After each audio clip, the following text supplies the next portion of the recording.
નમસ્કાર, સ્વાગત આપનું માર્કેટ માસ્ટરમાં. અને માર્કેટ માસ્ટરમાં આપણી સાથે આજે ચર્ચા કરવા જોડાયા છે લિબોટ ગ્રુપના ફંડ મેનેજર યોગેશ ભટ્ટ. યોગેશજી, સ્વાગત આપનું CNBC બજારમાં. અને જુઓ, ખાસ કરીને આજના જ દિવસે આપણને એક US ફેડનો નિર્ણય આવતા દેખાયો છે. આ વર્ષની અંદર આપણને એક વ્યાજદર કાપ હજી આવતા જોવા મળી શકે છે, જે પહેલાં બજાર અહીંયાથી 2024ની શરૂઆતમાં 3-4 પછી ધીરે ધીરે આવતા હવે અત્યારે આપણે 1 પર આવી ગયા છીએ. બીજી તરફ ત્યાં આગળ યુએસની અંદરથી એક પોઝિટિવ સંકેતો કાલે એ મળ્યા કે ત્યાં આગળ ધીરે ધીરે ઇન્ફ્લેશનના નંબર્સની અંદર હવે ઘટાડો આવતો જોવા મળી રહ્યો છે. જેટલો રેપિડલી ફેડ ધારી રહ્યું છે એટલો નથી આવી રહ્યો, પરંતુ થોડોક ત્યાં પણ હવે સારા સંકેતો આપણને મળી રહ્યા છે. અને ખાસ કરીને US ફેડે અહીંયાથી એવું પણ કહ્યું છે કે 2025ની અંદર કદાચ તેઓ અહીંયાથી અગ્રેસિવ થઈ શકે, પરંતુ કઈ રીતે હવે સેટઅપને અહીંયાથી સમજવું જોઈએ આ ફ્રન્ટ પરથી. એક જો વૈશ્વિક બજારોમાં તો આપણને સારી એવી તેજી જોવા મળી છે, આપણા બજાર પણ અત્યારે તેજીમાં છે. કઈ રીતે તમે આ US ફેડના નિર્ણયને અત્યારે જોઈ રહ્યા છો? ગુડ આફ્ટરનૂન નીરજભાઈ. ઓબ્વિયસલી ગઈકાલના જે ઇન્ડિકેશન્સ US ફેડ તરફથી આપણને જોવા મળ્યા એમાં ડેફિનેટલી જે તમે કીધું એ પ્રમાણે ડિસેમ્બર 23માં કદાચ 5 કે 6 રેટ કટની આશા હતી. એની સામે ધીરે ધીરે આશા ઘટીને 2 રેટ કટ પર આવી હતી, પણ ગઈકાલે બહુ ક્લિયર ઇન્ડિકેશન્સ આપવામાં આવ્યું કે હવે કદાચ એક જ રેટ કટ આ કેલેન્ડર યરમાં થશે અને નેક્સ્ટ યર કદાચ આપણને 3 કે 4 રેટ કટ જોવા મળે. તો આના 3 મુખ્ય કારણો દર્શાવવામાં આવ્યા છે. પહેલું કારણ ડેફિનેટલી ક્યાંક ને ક્યાંક હજી પણ inflation no doubt mild reduction જોવા મળ્યું છે, પણ ક્યાંક ને ક્યાંક હજી પણ એ એલિવેટેડ લેવલ પર દેખાઈ રહ્યું છે. એટલે એમાં પણ હજી ઇન્ફ્લેશન કમ્ફર્ટ ઝોનની બહાર છે, એટલે એ એક રેટ કટ ન ઘટાડવાનું કારણ કહી શકાય. બીજું, જે ત્યાંના જોબ ગ્રોથના નંબર્સ આવ્યા છે અને એની સાથે ઓબ્વિયસલી અનએમ્પ્લોયમેન્ટના જે નંબર આવ્યા છે, એમાં પણ સ્ટ્રોંગ ગ્રોથ આઉટલુક દેખાઈ રહ્યું છે જોબ ફ્રન્ટ પર. એટલે ત્યાં પણ થોડું ડિસ્કમ્ફર્ટ થાય કે એને કારણે હજી બી ઇકોનોમી સ્ટ્રોંગ જઈ રહી છે. તો એ બીજું કારણ છે, એને કારણે ઇન્ફ્લેશન હજી બી એલિવેટેડ રહી શકે. અને ત્રીજું કારણ ઓબ્વિયસલી જે ગ્લોબલ સમીકરણ અત્યારે બંધાઈ રહ્યા છે એમાં ક્યાંક ને ક્યાંક ફેડને એવું લાગી રહ્યું છે કે આપણે થોડા સ્લો જઈએ. એવું નથી કરવું કે ભાઈ એક હમણાં ઘટાડી નાખે અને પછી કદાચ એવી સિચ્યુએશન આવે કે પાછું વધારવું પડે. તો એ પણ એક જેને આપણે બેલેન્સ અપ્રોચ તરીકે એ લોકો લઈ રહ્યા છે. તો આ 3 મુખ્ય કારણોને કારણે ગઈકાલે આપણને આ ઇન્ડિકેશન્સ મળ્યા. નો ડાઉટ આપણે લાસ્ટ વીકમાં અહીંયા પણ RBI પોલિસી ઇન્ડિયામાં પણ આવી અને એમાં પણ રેટને યથાવત રાખવામાં આવ્યા. તો બ્રોડલી આપણે પણ ક્યાંક ને ક્યાંક ત્યાંથી ક્લુ લેવાના છીએ, પહેલું. અને બીજું, નો ડાઉટ ઇન્ડિયા આપણે બહુ મોટી ઇવેન્ટ હમણાં એક પતાવી છે ઇલેક્શનની. હવે જે ખાતાઓની પણ ફાળવણી કરવાની હતી એ પણ બ્રોડરલે મોરલેસ ક્લિયર થઈ ગયું છે. તો એક માર્કેટનું એક એક્સપેક્ટેશન છે કે હવે we are back to normal અને એ રીતે હવે જે જૂની પોલિસીસ છે કે રિફોર્મ્સ છે એ કન્ટિન્યુ રહેશે. કદાચ એક જે સૌથી મહત્વનું ઇવેન્ટ રહેશે એ જુલાઈમાં આવનારું આપણું બજેટ છે અને એમાં કઈ પ્રકારની આપણને જે બધી પોલિસીઝ આવે છે એના ઉપર વધારે ધ્યાન આપવામાં આવશે. વેધર ફિસ્કલ કોન્સોલિડેશનનો જે પાથ આપણે નક્કી કર્યો છે RBI અને ગવર્મેન્ટે, એ કદાચ કન્ટિન્યુ રહેશે કે નહીં, એ બધા ક્વેશ્ચન્સ અત્યારે અનઆન્સર્ડ છે. તો આપણે એ ઇવેન્ટની રાહ જોશું. એના પછી આપણે પ્રોપર ઇકોનોમીની આપણે એનાલિસિસ કરીશું. જી, જો ઘણી સરસ રીતે તેમણે કહ્યું છે કે આ જે આખી પરિસ્થિતિ છે એ પરિસ્થિતિમાં થોડુંક આગળ જઈને ફેડે કોઈ નિર્ણય પાછો ન ખેંચવો પડે, એટલે આપણને એ પરિસ્થિતિને જ કારણે અત્યારે આ સ્ટેટસ કો જોવા મળી રહ્યું છે. પરંતુ આપણે મારે બજેટ પર તમને પૂછવું છે, પરંતુ એ પહેલાં બીજી એક ચર્ચા એ પણ કરવી છે ગ્લોબલ ફ્રન્ટ પરથી કે અત્યારે જો ઇમર્જિંગ માર્કેટના બાસ્કેટમાં ઘણી મોટી હલચલ આપણને જોવા મળી રહી છે. હાલમાં મોર્ગન સ્ટેનલીની એક બહુ મોટી ઇન્વેસ્ટર મીટ ચાલી રહી છે અને એમાં જે મોર્ગન સ્ટેનલીએ એવું પણ કહ્યું છે ખાસ કરીને કે ભારતનું જે હવે સ્થાન છે ઇમર્જિંગ માર્કેટમાં એ હવે થોડુંક કદ વધી રહ્યું છે. ચાઇનાનું કદ ઘટી રહ્યું છે, સામે ભારતનું કદ વધી રહ્યું છે. ખાસ કરીને હવે આવી પરિસ્થિતિની અંદર તમને લાગે છે આવનારા સમયમાં આ જે ઇમર્જિંગ માર્કેટમાં ભારતનું કદ વધતું દેખાયું છે તો આપણને એક constant flow of money world માર્કેટમાંથી આવતો દેખાશે? એટલે જ્યારે પણ વ્યાજદર કાપ આવશે ત્યારે તો એક એ આપણા માટે વધારે પડતો એક બેનિફિટ રહેશે. છે, પરંતુ જે પ્રકારની અત્યારે પરિસ્થિતિ આપણે વૈશ્વિક બજારની અંદર જોઈ રહ્યા છીએ, લાગે છે ભારત અહીંયાથી હજી આગળ ગ્રોથ કરવા માટે એકદમ યોગ્ય સ્થાને છે? તો નીરજભાઈ, અત્યારે તમે એફઆઈઆઈ ઇન્વેસ્ટમેન્ટનું જો એનાલિસિસ કરો તો બહુ જ ઇન્ટરેસ્ટિંગ ડેટા બહાર આવી રહ્યો છે. એક on one side they are net sellers in the Indian market. Okay, આ મહિનામાં પણ લાસ્ટ એક મહિનામાં લગભગ 30,000 કરોડનું સેલિંગ રિપોર્ટ થયું છે.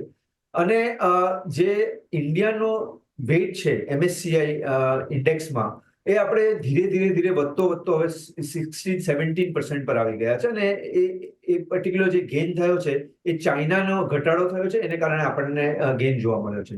હવે અત્યારે YTD ના બી તમે જો આંકડા જુઓ તો India is the only country emerging market બાસ્કેટમાં મેજરમાં જેમાં $2.3 બિલિયન નો નેટ આઉટફ્લો છે. હું YTD ની વાત કરું છું, જાન્યુઆરીથી અત્યાર સુધી. અને એની કમ્પેરિઝનમાં બીજી ત્રણેય market, China market, Hong Kong market, Taiwan market અને કોરિયન માર્કેટ, આ બધી માર્કેટોમાં FIIs નું નેટ પોઝિટિવ છે બિટવીન $2 બિલિયન to $4-5 બિલિયન. એટલે નેટ એક બાજુ આપણો ગ્રોથ સૌથી વધારે સ્ટ્રોંગ છે. India is growing at 7-8%, which is going likely to continue for another year. તો એક બાજુ આપણી ઇકોનોમી બહુ સ્ટ્રોંગ છે, એક બાજુ આપણા માર્કેટ નવા હાઈને ક્રોસ કરતા દેખાઈ રહ્યા છે. Let me give you a number, નીરજભાઈ, વેરી ઇન્ટરેસ્ટિંગ નંબર. આપણે અત્યારે $5 ટ્રિલિયન આપણી માર્કેટ કેપ પહોંચી ગઈ છે. 429 લાખ કરોડની આસપાસ આજે ઇન્ડિયન માર્કેટ કેપ વેલ્યુએશન છે. તો જે 4 ટ્રિલિયન થી 5 ટ્રિલિયન પહોંચ્યું એ લગભગ 10 મહિનામાં પહોંચ્યા. Okay, so which is the fastest growth in the capital market valuations. તો એને કારણે પણ India is becoming kind of attractive market. અને જેને આપણે કહેશું કે ફોરેન ફંડ મેનેજર્સ પણ અત્યારે સ્લાઇટલી અંડરવેટ ઇન્ડિયા છે. જેટલું વેઇટ MSCIમાં છે એના કરતા લગભગ 50-60 બેઝિસ પોઈન્ટ ઓછું વેઇટ અત્યારે એ લોકો હોલ્ડ કરી રહ્યા છે. તો એક બાજુ આપણો વેલ્યુએશન થોડું નોર્મલ એવરેજ કરતા સ્લાઇટલી એલિવેટેડ છે, પણ એની કમ્પેરિઝનમાં આપણી પાસે ગ્રોથ અને સારી પોલિસીસ છે, ગવર્મેન્ટની સ્ટેબિલિટી આપણને અહીંયા જોવા મળી છે. તો આ એક આખું જેને આપણે કહીશું કન્ફ્યુઝન FIના વ્યૂ પોઈન્ટથી છે.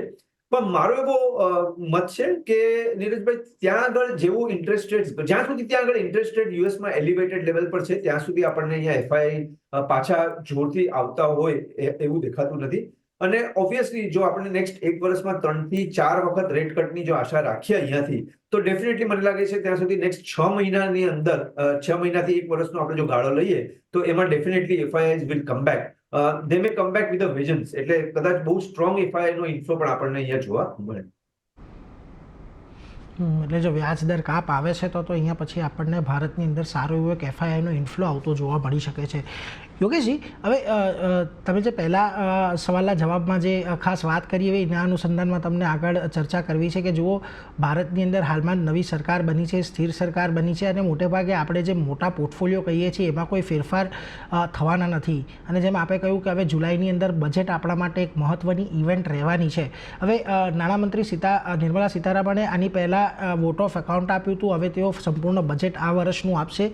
હવે કઈ રીતે બજેટની અંદર તમારી એક્સપેક્ટેશન અત્યારે બની રહી છે? સરકારે હવે અહીંયાથી કયા પગલાં લેવાની જરૂર છે કે જે આ ભારતની અત્યારે ગ્રોથ સ્ટોરી છે એને થોડીક વધારે અહીંયાથી એક આપણને લિફ્ટ કરી શકીએ એના માટે? એટલે કયા સેક્ટર્સ, કયા ફેક્ટર્સ અહીંયા ખાસ ધ્યાનમાં રાખવા પડશે બજેટમાં?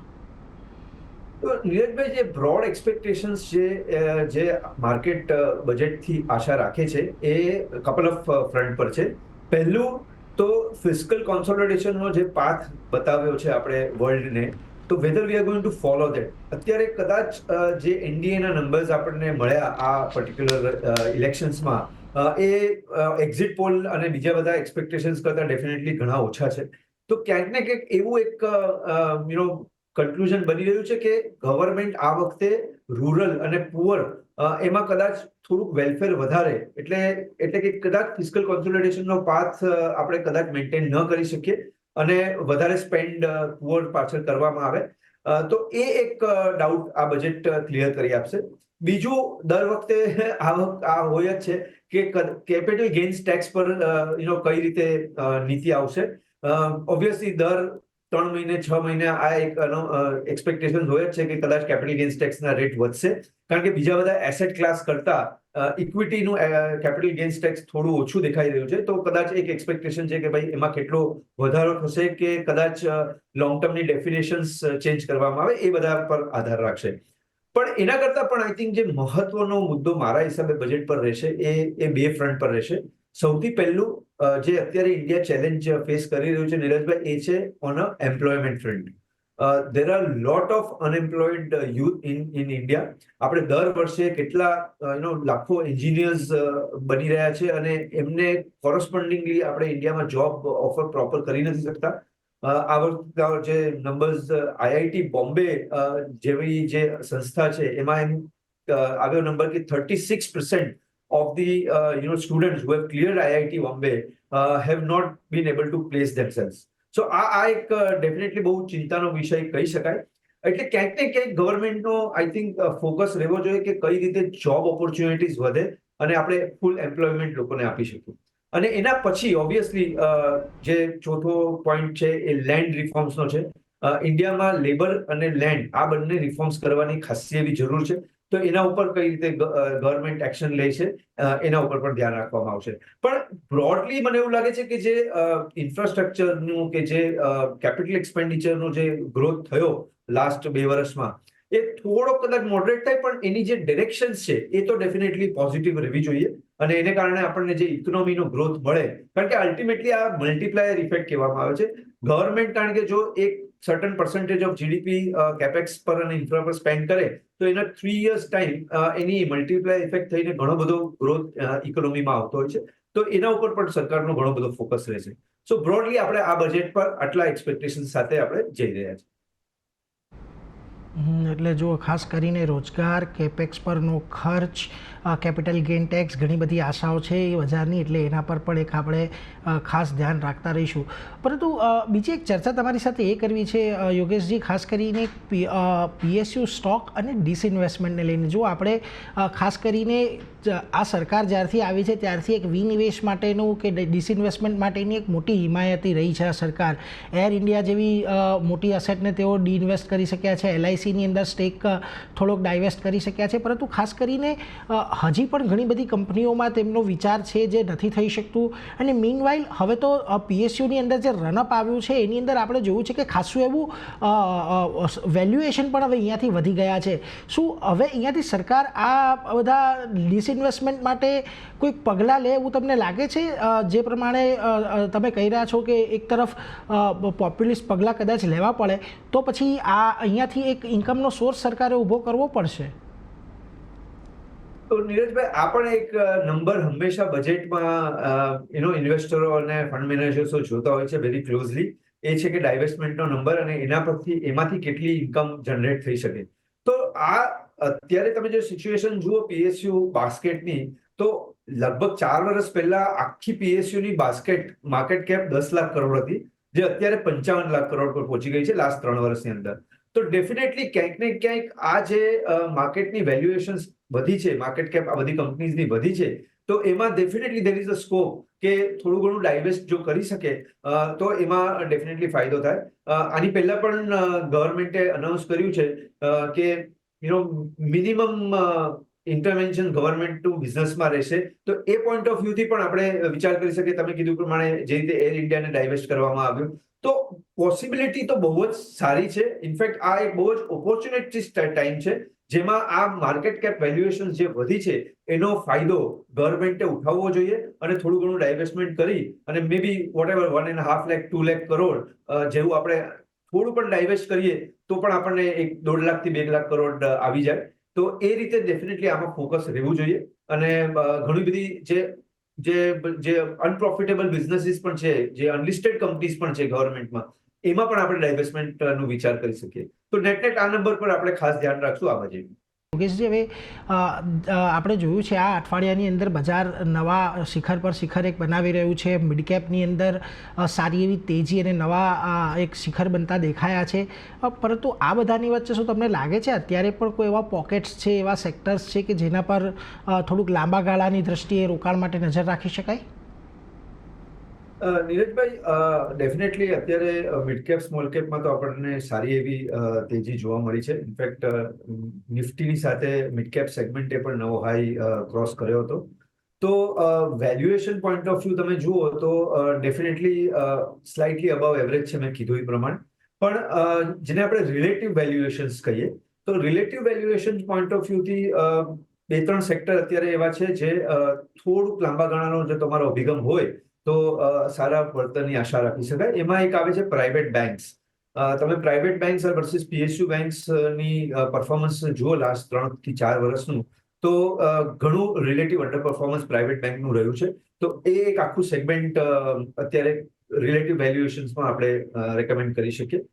બીજું જે કેમિકલ રિલેટેડ સેક્ટર્સ છે, because of various policies of China, prices of many chemicals are under pressure. તો એને કારણે પણ આ એક પર્ટિક્યુલર સેક્ટરમાં સિલેક્ટિવલી તમે બોટમ અપ કામ કરી અને સ્ટોક સિલેક્ટ કરી શકો. અને ત્રીજું, ક્યાંક ને ક્યાંક એવું લાગે છે pharmaceutical also is a sector after consolidation is coming out. અને ચોથું જે અત્યારે અંડર પરફોર્મ કરી રહ્યું છે એ છે આઈટી સેક્ટર. પણ રિલેટિવલી એના વેલ્યુએશન્સ જોશો તો એ એટલા ચીપ નથી થયા, કારણ કે ગ્રોથ પર ક્વેશ્ચન્સ છે. તો એ કદાચ મે બી નેક્સ્ટ 3 થી 6 મહિનામાં ક્યાંક બોટમ આઉટ થઈ શકે એવું આપણે અનુમાન રાખી શકીએ. તો બ્રોડલી આ બધા સેક્ટરમાં રિલેટિવલી આપણે વેલ્યુએશન્સ થોડા કમ્ફર્ટ ઝોનમાં કહી શકીએ. ખાસ કરીને સિલેક્ટ પીએસયુ બેંક્સ જે છે અથવા પીએસયુ સ્ટોક્સ છે, I would have a little caution here, કારણ કે ઘણા બધા stocks ahead of fundamental trade થઈ રહ્યા છે ઓન અ વેલ્યુએશન ફ્રન્ટ. અને આપણને આ પર્ટિક્યુલર સેક્ટરમાં એક જેને આપણે અંડર ઓનરશિપ બહુ જ હેવી હતી લાસ્ટ 3 વર્ષ પહેલા, એના 10 વર્ષનો આખો તમે ડિકેડ જુઓ તો ઘણું બધું અંડર ઓનરશિપ હતું ફોર વેરિયસ રીઝન્સ. પણ ક્યાંક ને ક્યાંક અત્યારે એને રીરેટ કરી અને મૂકવામાં આવ્યું છે, અને એને કારણે ઘણા બધા વેલ્યુએશન્સ અહેડ ઓફ ફંડામેન્ટલ્સ ચાલી રહ્યા છે. તો I would maybe broadly give you a caution on select PSU. જી, એટલે જો આઈટી ફાર્મા કેમિકલ આ પસંદગીના સેક્ટર, પરંતુ પીએસયુથી અત્યારે દૂર રહેવાની સલાહ બનતી દેખાઈ રહી છે. પરંતુ જો મારે તમારી સાથે એક આઈટી સેક્ટર પર જ વાત કરવી હતી, કારણ કે હાલમાં જ બધી કંપનીઓએ અમુક જે ગાઈડન્સ આપ્યા છે એ ગાઈડન્સ થોડાક અહીંયાથી કન્ફ્યુઝિંગ એટલા માટે પણ છે, કારણ કે જો અમુક કંપનીઓ કહી રહી છે કે અહીંયાથી જે ડિમાન્ડ આઉટલુક છે આઈટી માટેનું, એમાં કોઈ ફેરફાર આવ્યું નથી, મોટી ડીલ્સ અત્યારે મળી રહી છે. પરંતુ ખાસ કરીને આ બધું કયા પછી પણ કંપનીઓનું કહેવું છે કે ડીલનું કન્વર્ઝન જે રેવન્યુની અંદર કે એબિટાની અંદર થવું જોઈએ તે હજી થતાં કદાચ વાર લાગી શકે છે. એટલા માટે જ આપણે જોયું કે ઘણી બધી કંપનીઓએ FY25 માટેના પણ જે ગાઈડન્સ છે એ ઘટાડ્યા છે. તો લાગે છે કે FY25 હજી થોડુંક આઈટી માટે ખરાબ રહી શકે છે, કે second half of the FY25 આપણને થોડી ઘણી રિવાઇવલના ચાન્સીસ દેખાઈ રહ્યા છે ખરા ત્યાં? નીરજભાઈ, આ એક સેક્ટરને આપણે એ રીતે પણ જોવાય કે આ પર્ટિક્યુલર બધી કંપનીઝનો 3 વર્ષ પહેલા કે 2 વર્ષ પહેલા સુધી જે ગ્રોથ હતો એ બહુ જ સ્ટ્રોંગ હતો. હવે એ જે બેઝ પર અત્યારે આ બધી કંપનીઝ ટ્રેડ થઈ રહી છે અને રેવન્યુઝની જે સાઇઝ થઈ ગઈ છે, એ હાઈ બેઝ પર પછી સેમ ગ્રોથનું એક્સપેક્ટેશન્સ કરવું એ થોડું ભૂલ ભરેલું રહેશે, પહેલું.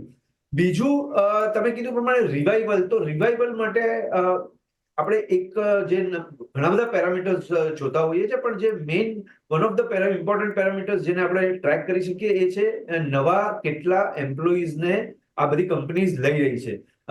દાખલા તરીકે જે નેટ એડિશન્સ એમ્પ્લોયીનું જે દર ક્વાર્ટરલી રિઝલ્ટ્સમાં એ લોકો અનાઉન્સ કરતા હોય છે, તો એમાં તમે જુઓ આપણને સસ્ટેન ઘટાડો જોવા મળે છે. જો ક્યાંક ને ક્યાંક એમાં જ્યારે આપણને અપટિક જોવા મળે તો આપણને એમાં દેખાઈ શકે કે કદાચ હવે આવનારા વર્ષની અંદર કંપનીને પણ એવું લાગે છે કે બિઝનેસ વધી રહ્યો છે, એટલે વધારે ને વધારે લોકોને એમ્પ્લોય કરી રહ્યા છે. તો એક એ નંબર્સ આપણે ખાસ ટ્રેક કરી શકીએ.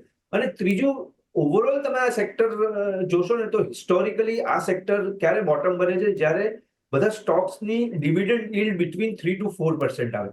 તો જ્યારે પણ આ વેલ્યુએશન કમ્ફર્ટ આવે, અત્યારે ડેફિનેટલી હજી એ લેવલ પર પહોંચ્યા નથી, પણ જ્યારે પણ એ પર્ટિક્યુલર લેવલ પર આવે છે, 4 થી 5% વચ્ચે ડિવિડન્ડ યીલ્ડ આ સેક્ટર આવી જતું હોય છે, ત્યારે એ એક સેક્ટર ડેફિનેટલી બોટમ થતું હોય છે. તો આ રીતે આપણે આઈટી સેક્ટરને ઓવરઓલ ટ્રેક કરી શકીએ.